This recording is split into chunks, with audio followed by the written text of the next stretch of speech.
इसमें हम देखेंगे शिक्षा और संस्कृति जो पाठ है इसका शब्द निधि, यानी इसमें जो शब्द है कठिन शब्द है उनका अर्थ। सबसे पहला शब्द है इसमें प्रतिरोध। क्या है?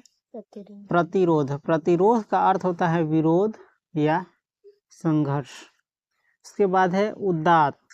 कौन सी है? उदात्त। उदात्त का मतलब होता है उन्नत। कौन सी? उन्नत, जो श्रेष्ठ हो, सबसे अच्छा हो। उसके बाद है उत्तरार्ध। कौन सी है? उत्तरार्ध। उत्तरार्ध कहते हैं बाद का या परवर्ती आधा भाग, है ना। जैसे अभी चला है 2025, है ना। 2000 से लेकर के 2000 से लेकर के कहाँ तक? 2100। इसके बीच में आएगा 2050। क्या आएगा? 50। 50 के बाद के समय को कहते हैं उत्तरार्ध। हर शताब्दी में ऐसा होगा। और 50 से पहले का समय को कहते हैं पूर्वार्ध। समझ गया? तो उत्तरार्ध का मतलब समझ गया, बाद का या परवर्ती आधा भाग। उसके बाद है अस्थूल। कौन सी है? अस्थूल। सीधे आधा स्वर आएगा शुरू में, तो इसमें अ या ई लगा कर कहीं कहीं पढ़ा जाता है। समझ गया? अस्थूल का अर्थ होता है मोटा। कौन सी? मोटा। उसके बाद है जागृति। क्या है? जागृति। जागृति का अर्थ होता है जागरण। उसके बाद है एकांगी। क्या है? एकांगी। एकांगी का अर्थ होता है एक पक्षीय। उसके बाद है सर्वांगीण। सर्वांगीण का अर्थ होता है संपूर्ण या समग्र। उसके बाद है अविभाज्य। इसको कैसे पढ़ेंगे? अ उपसर्ग लगा है, अविभाज्य, है ना। अ एक साथ, विभाज्य अलग।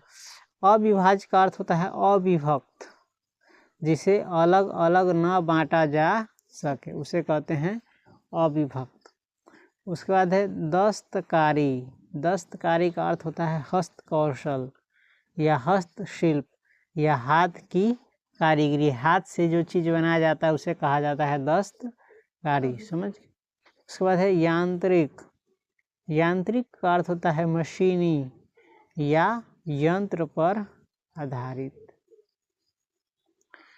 उसके बाद है कवायद। कवायद का अर्थ होता है ड्रिल या भाग दौड़। समझे? उसके बाद है अग्रदूत। अग्रदूत का अर्थ होता है आगे आगे चलने वाला। उसके बाद है दूरगामी। दूरगामी का अर्थ होता है दूर तक जाने वाला। उसके बाद है गुजर। गुजर बसर नहीं सुनता है शब्द।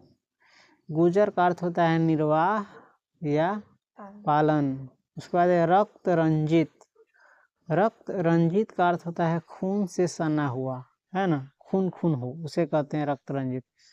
उसके बाद है दक्षता।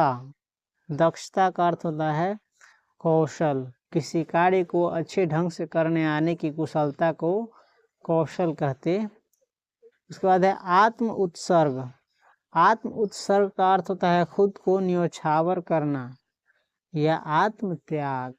उसके बाद है कूपमंडूक। कूपमंडूक कहते हैं कुएं का मेढक या संकीर्ण। बाद है हजम। हजम का अर्थ होता है पचना। हजम का अर्थ पचना। से नहीं कहावत का मैं कहता पेट में बात कोई पचिस न हजम न भेलू बात से। उसके बाद है हरगिज।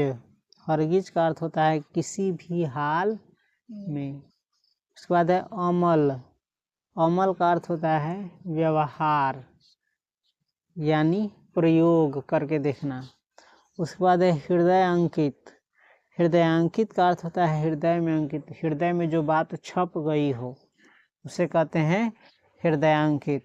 इस प्रकार से इसका शब्दार्थ यानी शब्द निधि तुमने देखा। इसके बाद हम इस पाठ को पढ़ेंगे, तो ये पाठ को समझने में अब क्या होगा? आसानी होगी।